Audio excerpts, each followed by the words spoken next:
పనిచేసే ప్రతి చోట అమ్మాయిలు అభద్రతా భావంతో ఉన్నారని ఇటీవల ఒక సర్వేలో తేలింది. ఇక సినిమా ఇండస్ట్రీలో లైంగిక వేధింపుల గురించి కొత్తగా చెప్పాల్సిన పనే లేదు. సౌత్లో పోలిస్తే నార్త్లో హీరోయిన్స్కు, క్యారెక్టర్ ఆర్టిస్టులకు లైంగిక వేధింపులు అధికంగానే ఉంటాయి. కొందరు నటులు గతంలో తమకు ఎదురైన వేధింపుల గురించి బహిరంగంగానే చెబుతున్నారు. తమకు ఎదురైన లైంగిక వేధింపులు, కాస్టింగ్ కౌచ్, కమిట్మెంట్ల గురించి హీరోయిన్లు, క్యారెక్టర్ ఆర్టిస్టులు ఇటీవల పలు సందర్భాల్లో వెల్లడిస్తున్నారు. కమిట్మెంట్ ఇచ్చినప్పటికీ ఆఫర్స్ రావడం లేదని ఇటీవలే ఒక తెలుగు నటి వెల్లడించారు. తాజాగా ఒక హీరోయిన్ కమిట్మెంట్ గురించి షాకింగ్ కామెంట్స్ చేసింది. హీరోయిన్ దీక్షా పంత్ తెలుగులో ఒకప్పుడు మంచి గుర్తింపు ఉంది. స్పెషల్ సాంగ్స్తో పాటు కొన్ని వెబ్ సిరీస్లో కూడా ఆ అమ్మడు నటించింది. సినిమాలో అవకాశాలు తగ్గిపోవడంతో తెలుగు రియాలిటీ షోలో బిగ్ బాస్లో అడుగుపెట్టింది. బిగ్ బాస్ షోతో దీక్షా పంత్కు మంచి క్రేజ్ వచ్చింది.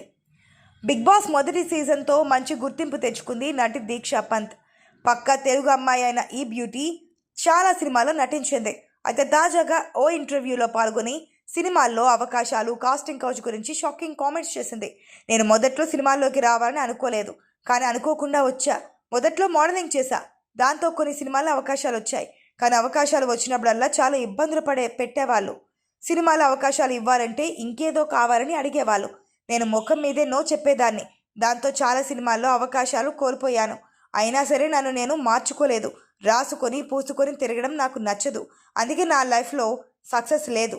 ఇప్పటికీ నేను ఒంటరిగానే అవకాశాల కోసం ప్రయత్నిస్తున్నాను. ఆ మధ్య ఒక పెద్ద డైరెక్టర్ సినిమాలో అవకాశం ఇచ్చారు, కానీ సడన్గా తీసేశారు. దాంతో చాలా బాధేసింది. ఇలా ఎందుకు జరుగుతుందో అర్థం కావట్లేదు. ఆఫర్లు వచ్చినట్లే వచ్చి చేజారిపోతున్నాయంటూ ఆవేదన వ్యక్తం చేసింది. ఇక దీక్ష కమిట్మెంట్పై చేసిన కామెంట్స్ సంచలనంగా మారాయి. సినీ పరిశ్రమలో సెక్స్, సక్సెస్ మధ్య ఉన్న సంబంధం గురించి సంచలన వ్యాఖ్యలు చేశారు.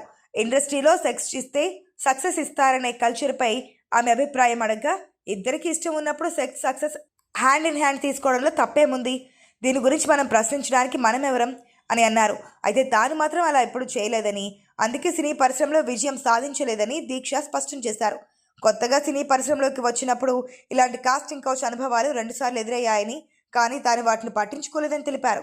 ఈమె పవన్ కళ్యాణ్ నటించిన గోపాల గోపాల, రచ్చ, వరుడు, ఒక లైలా కోసం లాంటి సినిమాలో నటించింది.